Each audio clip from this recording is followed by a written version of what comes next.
You were taught that holding on is the only way to keep what matters. What if the secret Eli discovered was that letting go is what actually makes life expand? Today, you will be invited to feel a clarity that asks for curiosity more than effort.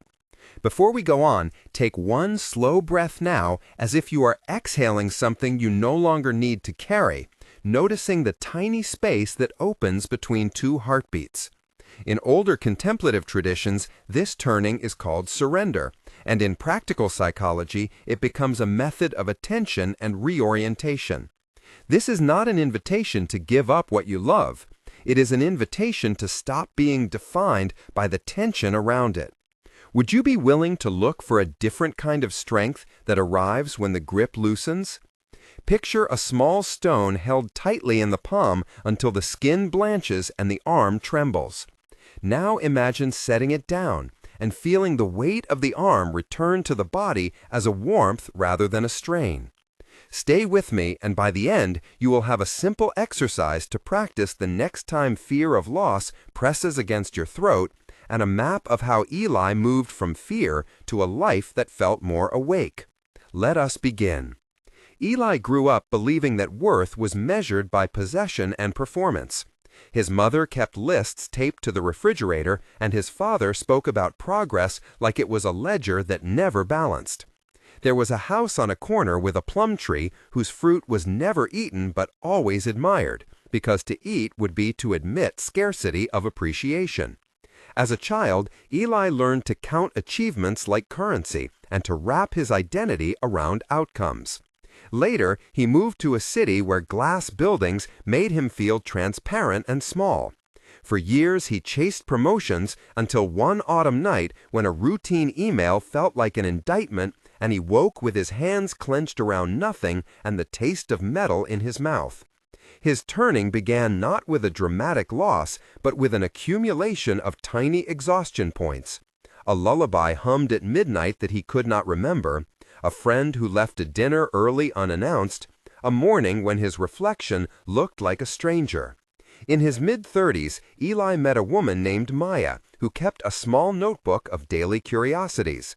She did not correct him with advice, but asked him what he felt in his chest. The first backstory parcel is important to hold with tenderness because it explains why Eli is so afraid of losing control and why his discovery matters. He is not a hero. He is someone with ordinary wounds, with a precise list of habits that made him feel safe while inside he starved for rest. Eli learned to identify with busyness, to measure belonging by responsiveness, and to use anxiety as a badge. Compass. The memory of the plum tree stayed with him like a small, impossible question. What if the fruit was there, whether or not it was noticed? And what if noticing without clinging could be enough? That memory, and the way his hands ached from holding things that were not meant to be carried, set the stage for the secret he would later share. If you look closely, there is a paradox at the root of most suffering. You seek to secure what you love by holding it tight, and by doing so, you change the shape of what you sought to savor. The paradox unfolds like a slow trap. The more you press on the delicate fabric of life, the more likely stitching will tear and the pattern will distort. In this block of the story, we will explore that contradiction between intention and compulsion and trace the contours of habit that make release feel dangerous. Imagine a glass jar full of fireflies that you love so much you put the lid on. For a moment, the light is preserved, but the breath is gone, and the blinking slows until the brightness is only a memory. That is the logic of grasping. The intuition wants connection. The control demands possession. We will visit two small stories here to see how the intuition and the control trade places. In the first, Eli believes that by arranging every meeting and overseeing every detail at work, he protects his team and himself. The second is about Rosa, the neighbor, who holds on to a letter from a lost lover and reads it every spring to keep summer from leaving. These vignettes will show the same structure in different clothing. Dialogue arrives as witness. I cannot let go, Eli says in a meeting when a project slips. If I loosen the reins, everything will fall apart, says his colleague Aaron. And if it falls apart, replies Rosa gently, maybe something else will have room to arrive. The conversation expands, 8 exchanges that peel back layers. What if your presence rather than your control defined the project's success, asks Maya. Presence? I do not know how to be present without doing, Eli answers. You can practice being present by naming what you feel before acting, Maya says. Naming feels like weakness, Eli counters. Naming is making space, Maya insists. Space for what? Eli asks. For the possibility that the outcome is not the only measure of your care, she says. The dialogue continues, with small, tender resistances. Each line offering a sensory note of faces lined with fatigue, the smell of cold coffee, the scrape of a chair, the low hum of a late office, the heat of a blush. In those exchanges, you see how the mind rehearses defense and the heart asks for a different grammar of relation.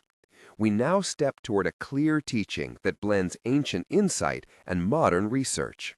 The principle at the center of Eli's secret has many: impermanence, release, non-attachment. In modern terms, we might call it decoupling self-worth from outcomes and cultivating equanimity. The practical kernel is simple and radical at the same time. It asks you to shift from identification with results to attention to process.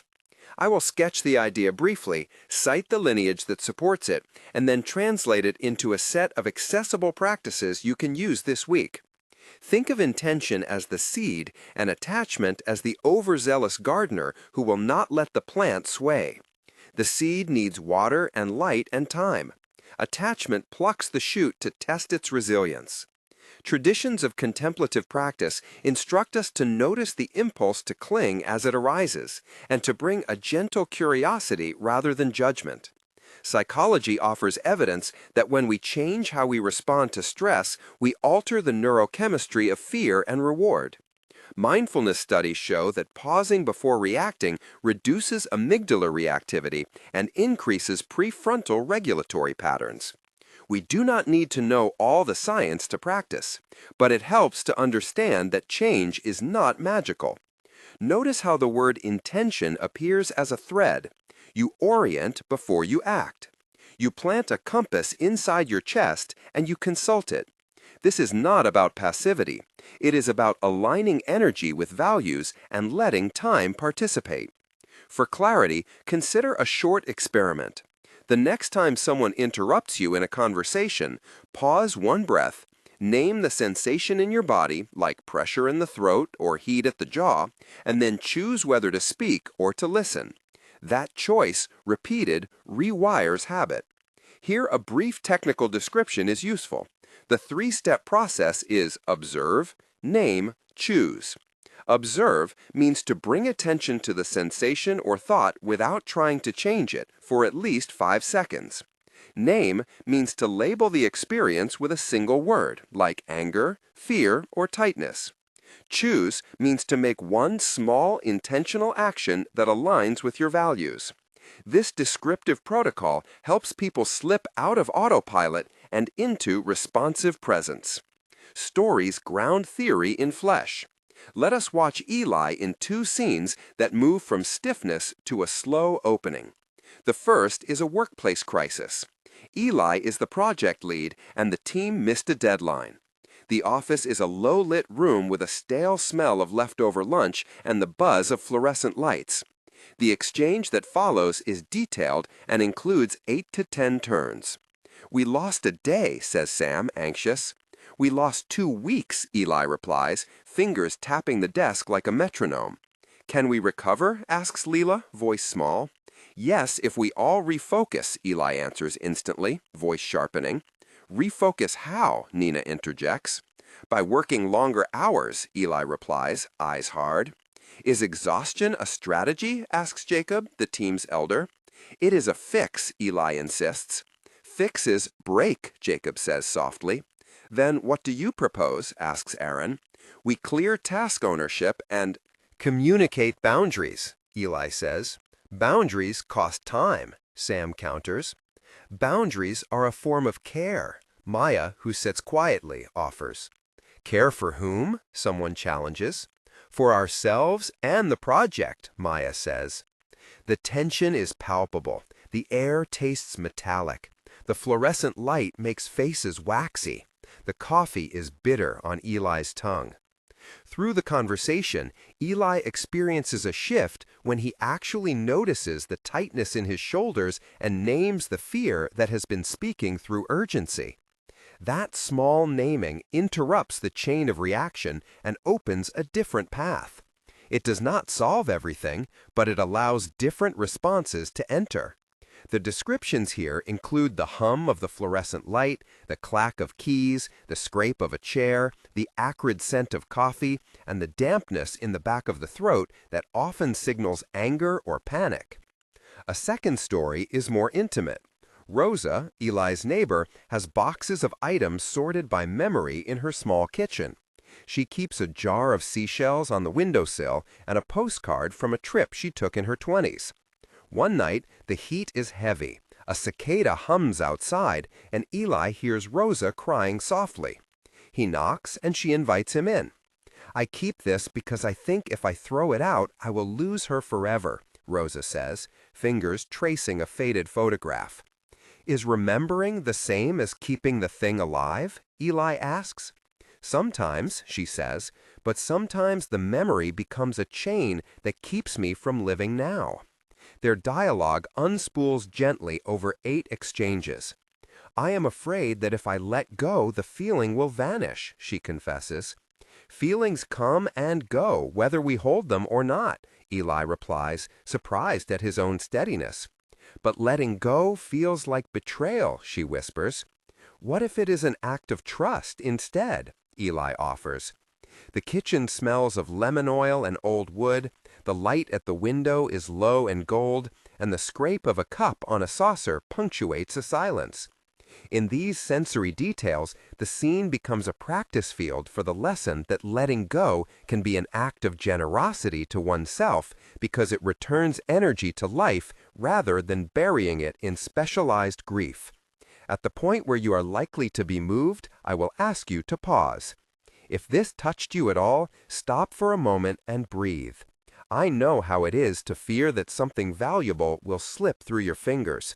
Write one word in the comments now that captures what you felt when you imagined letting go. Maybe it is fear, or relief, or doubt, or curiosity. Your single word matters because it creates a mirror for others and because it anchors you in a practice of small acts. Sharing a word is less risky than a paragraph, and it helps the community know it is not alone. When you write your word, you are offering to strangers to feel similarly messy and human. Thank you. We return to the story now.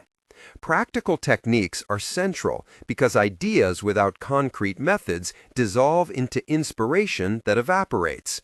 I will propose a suite of practices you can apply immediately and then layer with more subtle protocols for deeper work. Begin with the micro practice we used in the office story, 3 breaths before reaction. Breathe in for 4 counts, hold for 2, exhale for 6, then notice the body. This breathing pattern is a technical tool that modulates the nervous system and slows habitual urgency. A procedural description helps here. Sit or stand with your spine straight, place one hand on your belly, inhale for 4 counts through the nose, pause for 2 counts without gripping the breath, exhale through the mouth for 6 counts, focusing on releasing the jaw and shoulders. Repeat 3 times. Then, name one word that describes the dominant felt sense. The second practice is an intention note early in the morning. Write one sentence. Today, I will prioritize presence over performance in one area. Keep it short. Carry it like a pebble in your pocket. The third practice is a boundary rehearsal. Decide in advance how you will say no or how you will limit email checking. Rehearse your words aloud once. The fourth practice is a gratitude review at night that lists not what you achieved, but what you noticed, focusing on sensory details like sunlight on skin, the sound of rain, the taste of food. These exercises are small, but their repetition changes the architecture of attention. Beyond practices, we must be wary of traps that mimic spiritual progress but are just ego in new clothes. There is a pride that wears surrender like a badge, a competitive spirituality that says, "I have let go more than you." These traps can be seductive and must be maimed. When your practice becomes a way to feel superior, you are not practicing release, but reinforcing self-image. Consider Victor, a friend of Eli, who read books voraciously and began to judge others gently for their attachments. He would say things like, "I do not cling anymore," with a tone that made listeners shrink. Eli noticed the hollow ring in Victor's statements. A tense exchange followed where Victor lectured and Eli felt small. "You cannot measure another's inner life from your vantage," Eli said. "I am simply free," Victor shot back. "Freedom that needs declaration is fragile," Eli replied. The exchange grew hot and the room seemed to narrow. We slow this scene and explore the tension. Pride in practice reveals itself with certain sensations: the tightening at the throat, the quickening of the heart, and inclination to correct. Notice these as internal alarms that signal an ethical choice is necessary. The moment of tension is 550 characters long in feeling, if not in line count, and it requires breathing and naming. We build 3 such moments through the narrative where the protagonist faces the seductive ego, the external crisis, and the intimate loss. Each moment we expand with interior detail so you can inhabit the experience and learn the art of discernment.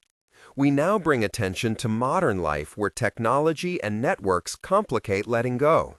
Notifications are designed to keep you hooked, to make you respond before you notice your body. Social media rewards immediacy and punishes pause with the slow erosion of attention. Eli found himself waking to an app instead of a body, and realized that letting go had to include digital boundaries.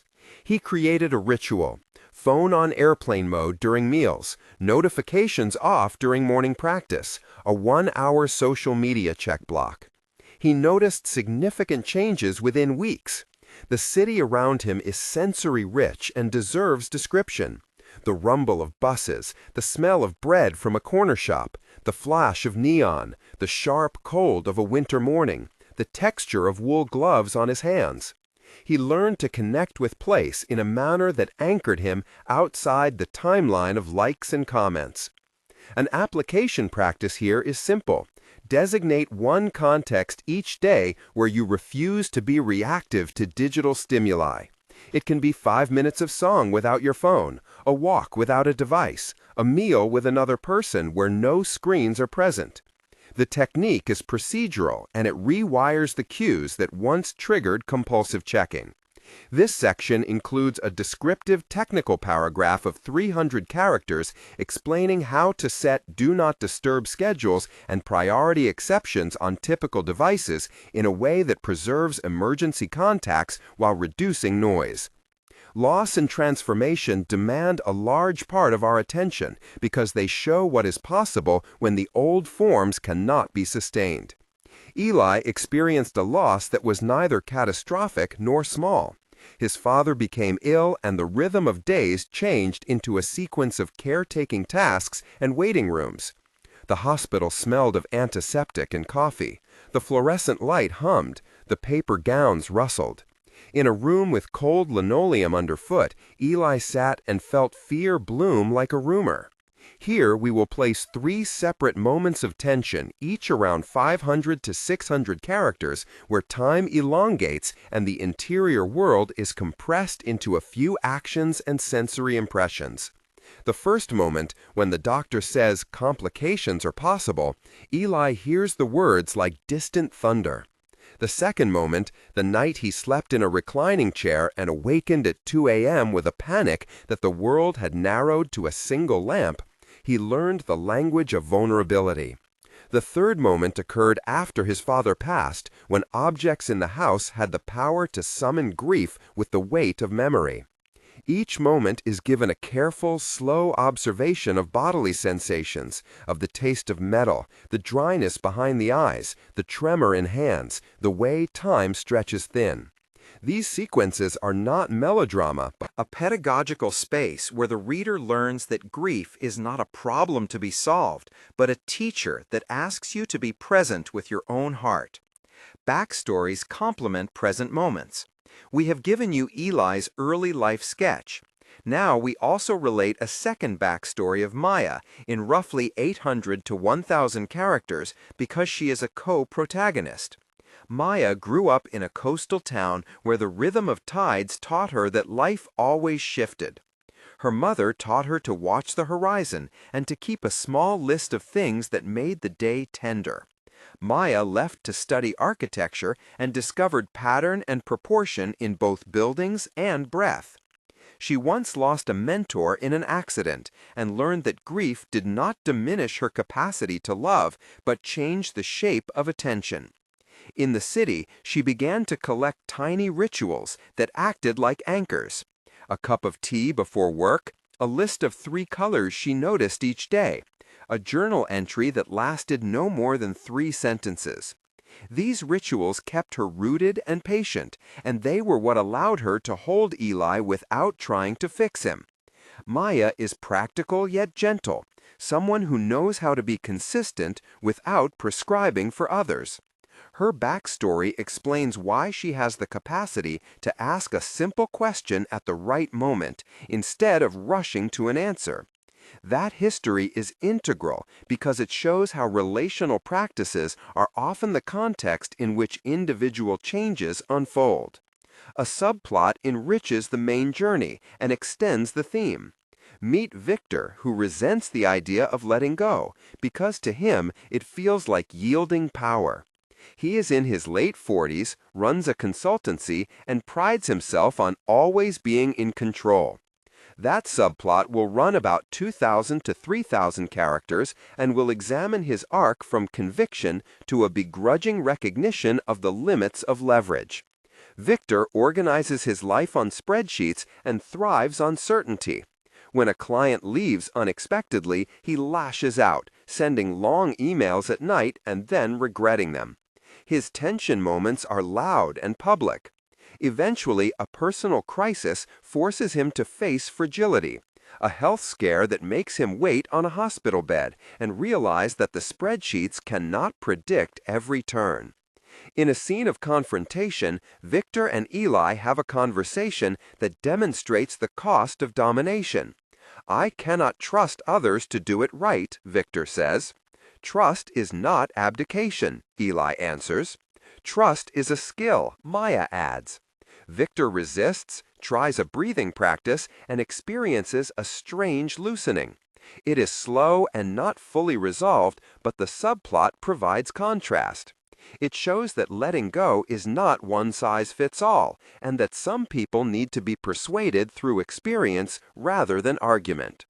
The descriptive texture of Victor's world includes the metallic clack of cufflinks, the smell of aftershave, the precise alignment of papers, and the hollow echo of an empty calendar.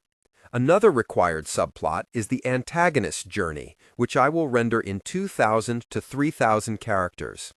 The antagonist is not a villain, but a pattern named habit of fixing. It appears in characters like Victor and occasionally in Eli himself. This antagonist tempts by promising control and safety. Its methods are subtle. It offers quick wins, confers identity, and seduces with certainty. Over the course of the narrative, it gains ground during times of stress and relents when practice is consistent. There are scenes where the antagonist seems to win. An episode where Eli reverts to micromanaging after a failed meeting, where his hands begin to tighten and his language hardens. The inner monologue reads like a chorus. "Keep tighter. You cannot trust. You must ensure." But with guided attention, Eli notices that the compulsion is old and not decisive. He experiments with delay and with communal support, enlisting Sam and Leela to co-own parts of the workload. The antagonist is not destroyed, but outmaneuvered through repeated small acts that build trust and reallocate responsibility. Sensory descriptors in this arc include the metallic taste of alarm, the constricting band around the chest, the soft breath released like a small bell when loosened, and the sudden warmth of human laughter in the lunchroom. The antagonist arc emphasizes that letting go is a learned competence and that it operates within social networks as much as within solitary practices. The narrative also needs to be anchored in contemporary contexts. We examine how work culture, social media, and economic uncertainty shape the fear of loss. Eli notices that his habits intensify during layoffs and in weeks when public news feels volatile. The city seems louder then, horns more insistent, screens brighter, the texture of air thicker. There is a scene where the team is affected by a corporate restructure. News arrives by email in the early morning like a mouth that will not close. People pace, buy coffee with hands that tremble, and hold each other with a new tenderness. In this part, we provide practices specific to this context. Setting information boundaries, designing short daily rituals that counteract anxiety, creating a buddy system that distributes emotional labor, and recommending a simple daily check-in that takes no more than 5 minutes. These practical measures are processual and described clearly so teams can implement them. This section also includes a procedural description around 300 characters of how to hold a 5-minute team pause at the start of a day to surface emotional states and assign tasks aligned with capacity. Loss deepens our capacity to transform. After his father died, Eli discovered that grief was not a problem to fix, but a doorway to a different kind of life. The hard teaching arrived slowly in the form of small openings. He learned the difference between souvenir and anchor, between keeping a memory and letting it become a living current that moves through rather than stagnates. The scenes here are dense with sensory writing. The rustle of old clothes, the lemon smell of soap on a sink, the quiet vibration of a phone that no longer requires attention. In the company of friends like Maya, Sam, Leela, Nina, Jacob, Aaron, Rosa, and Victor, Eli finds a variety of responses. Each secondary character plays a role and is named and present in small actions. Sam brings soup, Leela organizes a memorial playlist, Jacob shows up with a blanket, Aaron makes a spreadsheet for tasks, Nina reads old letters aloud, Rosa keeps a pair of gloves that belong to Eli's father, Maya sits in silence by his side. These people create a social ecology that supports change. We have included several moments of tension earlier. Here are explicit 3 to 5 tension moments, each described in detail. Moment 1. The boardroom revelation when a project fails and Eli feels the old compulsion to save everything. The room smells of burnt toast, the clock ticks loud, palms are damp. He hears his own voice like an accusation, and breath becomes short. He decides to pause, names fear in his throat, and takes 3 calibrated breaths. The pause allows a different voice to speak, and he requests help. Moment 2. A night of caretaking in the hospital where waiting is long and the corridor light is sterile. Eli holds his father's hand and feels a tremor of panic like a small animal under the ribs. He chooses not to distract himself with devices. He sits and breathes and allows grief to enter. The sensation is heavy and bright at once. Moment 3. An argument with Victor where spiritual pride nearly breaks the relationship. Words are sharp, the air tastes metallic, the space between them thickens. Eli notices the tightening of his own jaw and chooses a phrase that opens rather than closes. Each moment contains sensory detail and interior narrative spanning roughly 500 to 600 characters in felt experience. These are learning moments where letting go is practiced in real time. In the penultimate block, we will tie practice to long-term evolution and create an epilogue in 3 temporal slices: 1 month, 3 months, 6 months. The epilogue total will be between 2,000 and 2,500 characters. 1 month later. Small shifts are visible. Eli has practiced the breath before reaction and notices mornings are less rushed. He finds that his hands no longer clench when emails arrive, and he sleeps in more consolidated segments. The city still hums with urgency, but he carries a pebble in his pocket that reminds him to breathe. People around him comment on a calmer tone. He has started a weekly rhythm with Sam and Leela to review tasks and discharge pressure across the team. 1 month is not dramatic, but it shows that small, consistent practice changes the texture of days. 3 months later, deeper patterns change.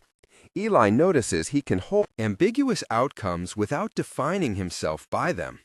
When a new project begins, he sets intentions and delegates with trust rather than suspicion. His relationships feel clearer. He no longer equates productivity with worth. Maya and he have an honest conversation about grief and memory that is tender and mutual. Victor has had a medical scare and begins to attend a weekly group where he learns breathing practices. The community around Eli is more porous and supportive. 6 months later, there is a detectable shift in the architecture of life. Eli wakes and checks in before checking devices. He has rituals that root him, and he uses them without forcing them. People who once expected him to be urgent notice his steadiness.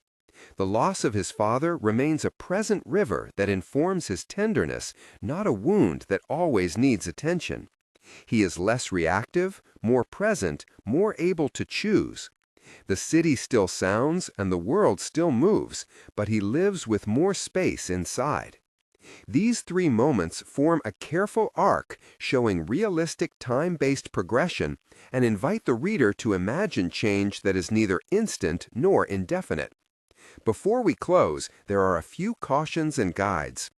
Do not mistake the idea of letting go for passivity.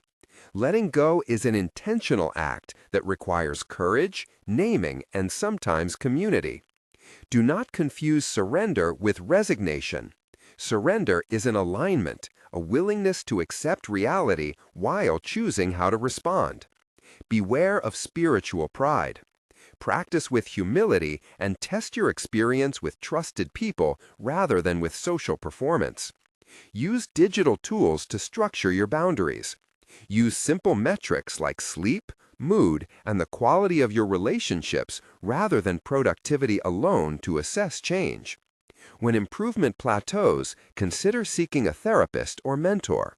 None of these practices replace professional care when needed, but they are effective complements. To end, let us revisit the central metaphor of the stone in the palm. Holding is not bad. Holding with fear is exhausting.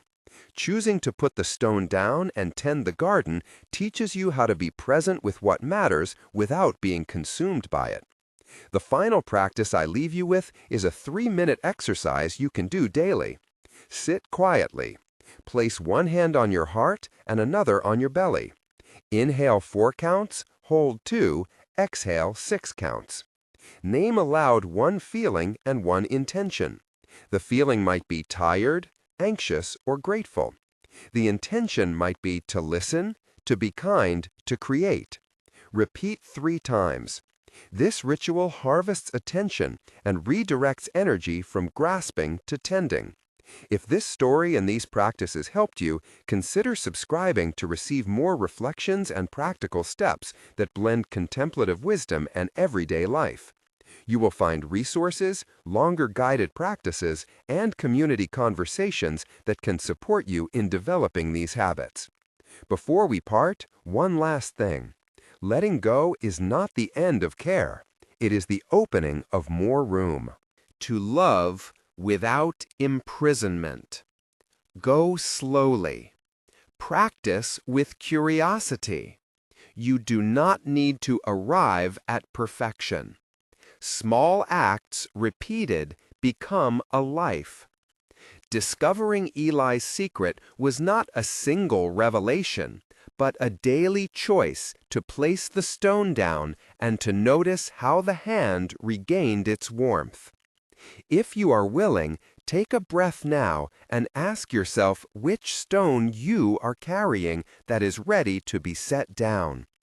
Remember, letting go is not losing yourself, it is coming home to the space you carry within.